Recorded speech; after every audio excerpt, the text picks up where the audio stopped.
വാഹനാപകട കേസുകളിൽ പരിക്കിന്റെ കാഠിന്യം അനുസരിച്ച് എത്ര രൂപ നഷ്ടപരിഹാരം ലഭിക്കും എന്നാണ് നാം ഡിസ്കസ് ചെയ്തുകൊണ്ടിരിക്കുന്നത്. സ്ക്രീനിൽ കാണുന്നത് ഒരു MACT കോടതിയുടെ അവാർഡാണ്. ഈ കേസിൽ പെറ്റിഷണർക്ക് 52 വയസ്സുണ്ട്. അപകട സമയത്ത് കാൽനട യാത്രക്കാരനായിരുന്നു. ഒരു സ്കൂട്ടർ വന്നിടിച്ചാണ് അപകടമുണ്ടായത്. 20,000 രൂപയാണ് മാസ വരുമാനം ക്ലെയിം ചെയ്തിരിക്കുന്നത്. എന്നാൽ തെളിവുകളൊന്നും തന്നെ ഹാജരാക്കാൻ സാധിച്ചില്ല. അതുകൊണ്ട് 2018 ആക്സിഡന്റ് ആയതുകൊണ്ടും കോടതി 12,000 രൂപ നോഷണൽ ഇൻകം കണക്കാക്കി. ഇഞ്ചുറി പറഞ്ഞിരിക്കുന്നത് 9ാമത്തെ പാരഗ്രാഫിലാണ്. ഈ കേസിൽ injury lacerated wound on forehead, segmental fracture left tibia and comminuted fracture ഇവയാണ്. അതായത് ലാസറേറ്റഡ് വൂണ്ട് ഓൺ ഫോർഹെഡ് എന്ന് പറയുന്നത് നെറ്റിയിലുണ്ടായ ആഴത്തിലുള്ള ഒരു മുറിവാണ്. സെഗ്മെന്റൽ ഫ്രാക്ചർ ലെഫ്റ്റ് ടിബിയ എന്നതുകൊണ്ട് ഉദ്ദേശിക്കുന്നത് ഇടത് കാലിലെ വലിയ അസ്ഥി 2 സ്ഥലങ്ങളിൽ ഒടിഞ്ഞ് ഒരു ഭാഗം വേറിട്ട് നിൽക്കുന്ന അവസ്ഥയാണ്. കമ്മ്യൂണേറ്റഡ് ഫ്രാക്ചർ എന്നത് അസ്ഥി പല കഷ്ണങ്ങളായി നുറുങ്ങിപ്പോകുന്ന അവസ്ഥയാണ്. 7% പെർമനന്റ് ഡിസബിലിറ്റി അസസ് ചെയ്തിട്ടുള്ള ഒരു ഡിസബിലിറ്റി സർട്ടിഫിക്കറ്റ് മെഡിക്കൽ ബോർഡിൽ നിന്നും ഹാജരാക്കിയിട്ടുണ്ട്. ഈ കേസിൽ കോടതി അനുവദിച്ച നഷ്ടപരിഹാരം എത്രയാണ് എന്ന് നോക്കാം.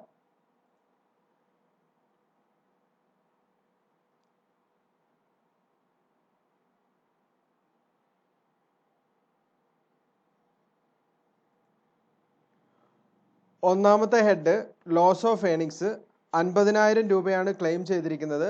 കോടതി 24,000 രൂപ അനുവദിച്ചു. അതായത് മാസം 12,000 രൂപ വെച്ച് 2 മാസം.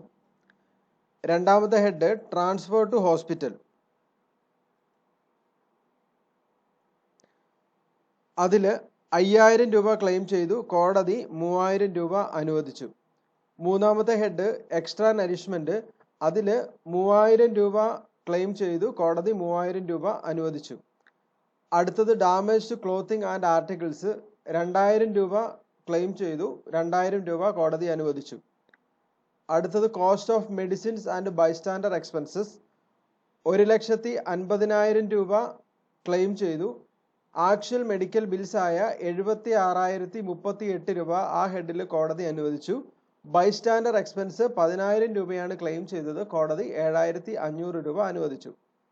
അടുത്തത് compensation for pain and sufferings, 1,00,000 രൂപ ക്ലെയിം ചെയ്തു. കോടതി 50,000 രൂപ അനുവദിച്ചു.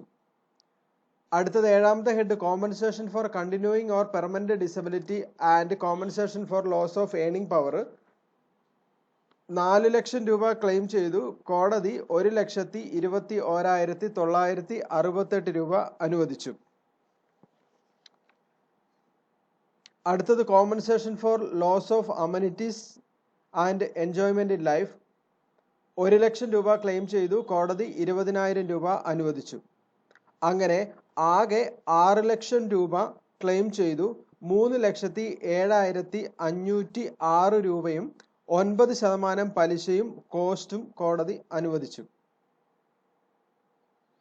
അതായത് സമാന ഇഞ്ചുറിയുള്ള സെയിം പ്രായത്തിലുള്ള എല്ലാവർക്കും ഇതിൽ നിന്നും വലിയ വ്യത്യാസമില്ലാത്ത തുകയായിരിക്കും കോമ്പൻസേഷൻ ലഭിക്കുക. ഓർക്കുക, മെഡിക്കൽ ബിൽസിൽ വ്യത്യാസം ഉണ്ടാവും. പ്രായം കുറയുന്നതിനനുസരിച്ച് മേൽപ്പറഞ്ഞ ഡിസബിലിറ്റി ഹെഡിലെ കോമ്പൻസേഷൻ കൂടുകയും ചെയ്യും. അതനുസരിച്ചുള്ള വ്യത്യാസം ഈ അവാർഡ് തുകയിലും സംഭവിക്കുന്നതാണ്. Thank you.